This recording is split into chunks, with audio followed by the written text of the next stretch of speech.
As we get closer to the end of our undergraduate degree in broadcasting, it is important to look back and figure out how much we have learned over the years of communication and media classes at the university and on our online classes. So, we must evaluate how ready we are for the media industry, which we are about to enter after graduation. Hello everyone, I am Joshua S. Sariego, a fourth-year AB Broadcasting student at the University of the East Manila.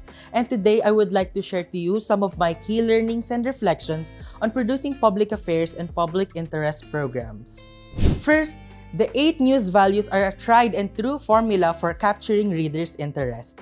When choosing which stories to include in your broadcast or publication, it is important to think about the 8 news values, which are impact, timeliness, prominence, proximity, conflict, oddness, currentness, and human interest. These news values explain why people might be interested in specific news and others cannot be measured as news.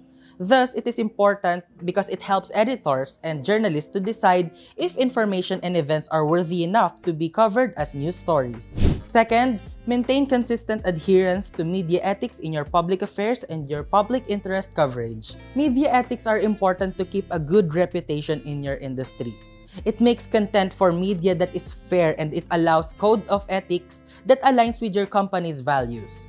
It is important to remember that the Kapisanan ng mga Broadcaster ng Pilipinas or the KBP and the Philippine Press Institute have created codes of ethics for journalists to follow. These codes outline the particular principles and standards that all forms of media, from television to radio to film and the performing arts, must adhere to. Third, news writing requires impeccable grammar, spelling, and proofreading skills. If you want to be a good journalist, you will need to learn how to write clearly and concisely. Using correct grammar and punctuation can help you sound like a professional when you talk or write. It makes your work look more professional and clearer. The same way, proofreading is done to improve the quality of the paper by making sure that there are no lingering mistakes and by fixing general errors in how you talk or write. Of course, we don't want to give people the wrong information, so we must learn these things and improve our writing skills.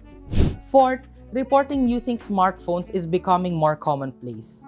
Smartphone journalism has a significant advantage over traditional news outlet because it is the fastest way to get the breaking news. Of course, you can't always be ready for a newsworthy story. That is why it is conducive to constantly having your smartphones with you since you can use it anywhere and anytime. It can record events and interviews with people on the street and send information to the newsroom instantaneously.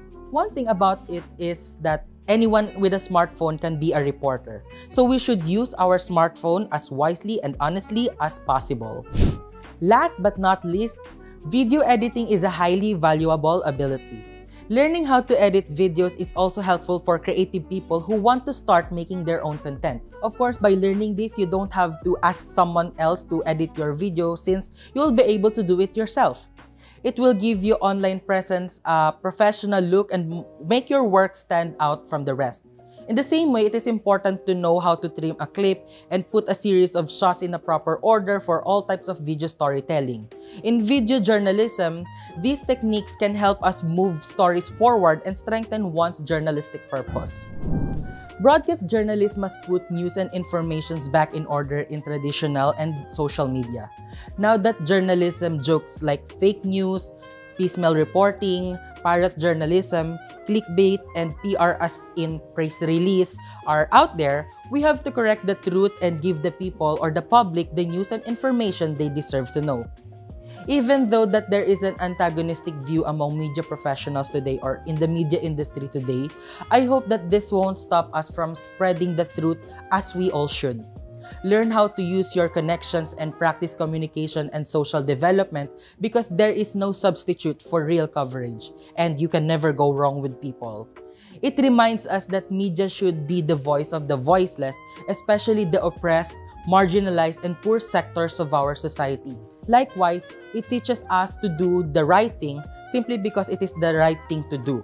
So let us all get in shape and practice broadcasting for a greater purpose.